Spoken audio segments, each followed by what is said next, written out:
ஒப்புடன் முகமலர்ந்தே உபசரித்து உண்மை பேசி உப்பிலா கூலிட்டாலும் உண்பதே அமிர்தமாகும். முகமலர்ச்சியோடு உபசரித்து உண்மை பேசி உப்பில்லாத கூழ் இட்டாலும் அந்த உணவு அமிர்தமா இருக்கும். முப்பழமொடு பால் அன்னம் முகம் கடுத்து இடுவாராயின் கப்பிய பசியினோடு கடும் பசி ஆகும் தானே.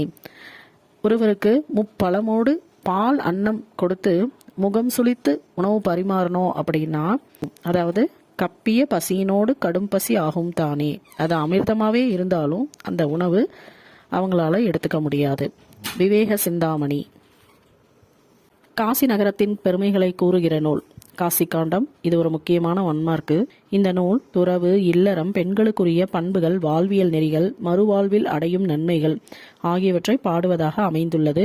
இல் ஒழுக்கங் கூறிய பகுதியில் உள்ள 17வது பாடல் இந்த பாடத்துல, அதாவது காசி காண்டம் என்ற பகுதியில பாடமா இடம்பெற்றுள்ளது.